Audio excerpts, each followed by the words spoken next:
и шпион.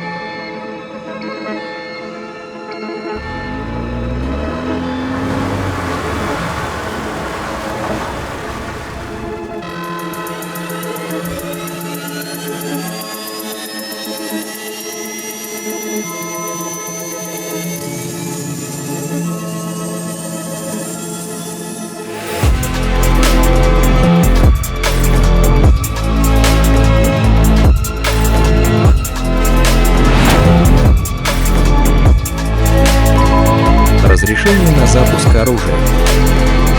Да.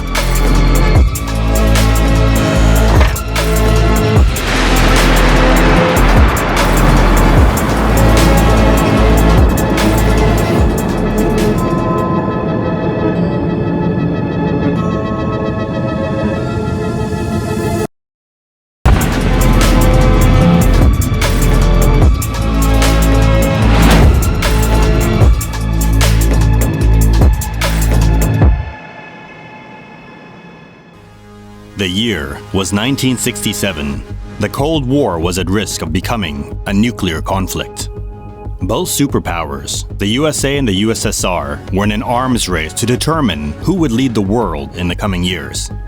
Amongst the many technological advances both nations made, a large amount resulted in dead ends. To keep one step ahead, both had advanced and highly secretive spy programs, gathering information on the other. One day, in 1967, the CIA was presented with a satellite image of something they had never seen before. A massive plane that appeared to still be under construction. The fuselage was enormous, but the wings appeared unfinished. They were much too small to generate the lift required for such a behemoth. Little did they know that at the time, this was to be the largest plane ever constructed. The CIA believed they had been lucky catching sight of this monster before it was completed, as surely those tiny wings were still a work in progress. They were wrong. The monster had been completed the year before on the Volga River, then transported under cover of nightfall to its base in the Caspian Sea. This was the KM Ekranoplan. It remained the largest and heaviest aircraft built for the next 20 years. Pioneered by Rostislav Evgenievich Alexeyev, the KM Ekranoplan was to become the poster child of a new type of machine, the ground effect vehicle, or in Russian, Ekranoplan. Alexeyev started his career in 1941 after graduating with a thesis on hydrofoils.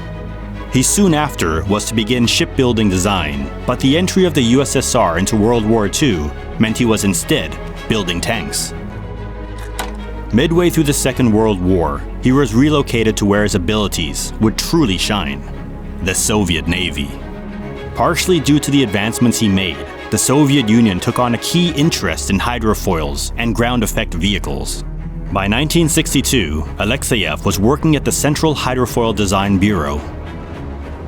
Hydrofoils had proved to be the fastest things on water at the time, achieving speeds in excess of 100 kilometers an hour. These worked by essentially placing wings on the bottom of the boat's hull, which would allow it to ride on top of the water. The limitations from this design came from the cavitation and how the wings would disturb lift at higher speeds. Alexeyev's solution? Move the hydrofoils up and onto the sides of the ship.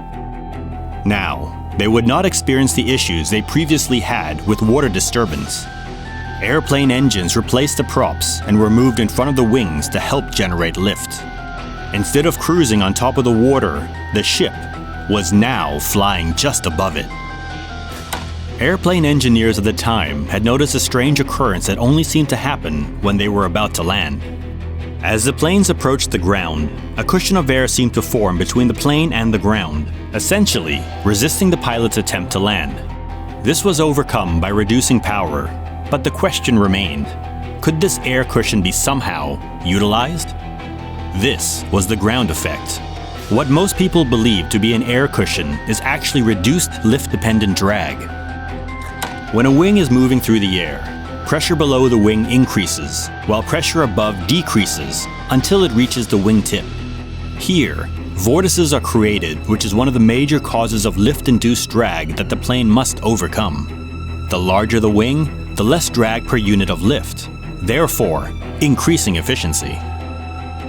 When the wing is moved close to a surface, like water, the same effect as having a much larger wing is achieved, as the water prevents the wingtip vortices from expanding. This creates a large increase in efficiency and reduced drag without needing an enormous wing. How much difference? The LUN-class Ekranoplan traveled at speeds in excess of 550 kilometers an hour over the surface. The KM Ekranoplan. The Caspian Sea monster was used for testing and research purposes until 1980, where it sustained an operator-induced crash.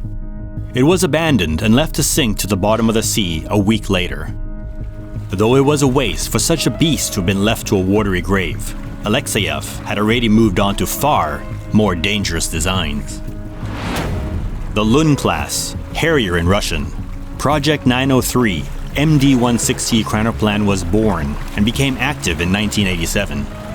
This new design wasn't larger or heavier than its predecessor, but its purpose was fulfilled as it came armed with 6 P-270 musket-guided missiles. Powered by 8 Kuznetsov NK-87 turbofans, its maximum thrust was 229,000 pounds. This raw power was needed to get the enormous Ekranoplan moving fast enough to enter ground effect, and then to propel itself to its top speed. These beasts were neither ship nor plane, but something in the middle. Though technically classified as ships, the high speeds they could move at and the low height, typically 3 meters above the water, meant they had a very low radar signature and were invisible to sonar. One could see the fascination of a massive airplane flying just above the waterline, loaded with amphibious craft, tanks, and soldiers, ready to land quickly on an enemy coastline and deploy. With its 6 guided missiles, the final intent of the LUN class was anti-ship warfare. At the time, a second LUN class was under development, but due to the fall of the Soviet Union, was never completed. Partway through its construction, it was redesigned to be a mobile field hospital, known as Spasatelj, or Rescuer. To this day, it still sits abandoned near Nizhny Novgorod, awaiting another chance at life. In an odd twist, the Russians were not the first to have a massive plane flying in ground effect. That award, though unintentionally, goes to Howard Hughes and the Spruce Goose. During the Second World War, the US government had a requirement for a large aircraft able to cross the Atlantic carrying a large cargo. The millionaire Hughes was more than happy to oblige.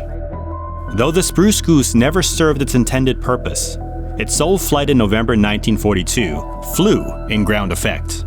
This was not the intention of the aircraft, but it nonetheless managed a feat the Soviets would look to emulate in the near future.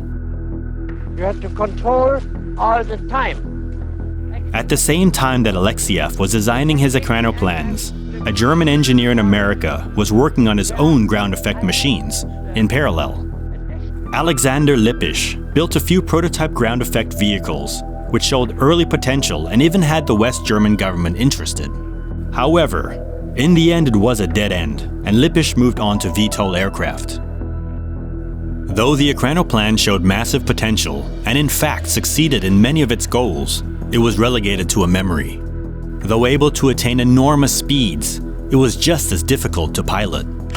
Maintaining the craft in the ground effect zone proved to be a constant battle, and if the waves rose more than 2 meters or so, the Ekranoplan became essentially impossible to use. It needed flat seas to be able to glide safely, and even then, it was not maneuverable. Sharp turns or adjustments were impossible, leaving it to turn very slowly or travel only in straight lines. In 2020, MD-160, the only functional LUN-class Ekranoplan, was moved from its dock in Kaspiysk to Dagestan. It was intended to be the center of attention of a new theme park, showcasing Soviet-era and Russian military gear. During the tow, the Ekranoplan became lodged in a shallow sandy bay before reaching its final destination. The team in charge were unable to move the beast, so they left it while they figured out a new plan. the Ekranoplans soon began to take on water and sustain damage. Thankfully, they were able to pull the Ekranoplan ashore, away from the tidal zone and any further damage. It ended up on the beach, 20 to 30 meters from the water, where it remains to this day. The Soviet Ekranoplans were monsters of the Cold War. Flying fast and low over the water, they would have appeared menacing to any enemy in its way. The KM Ekranoplan was the largest aircraft of its time, and still holds the rank of number 2, only surpassed by the recently heavily damaged Antonov AN-225. Plans still abound for the second LUN-class Ekranoplan, but whether or not we'll be seeing a massive ground effect vehicle in the future remains to be seen.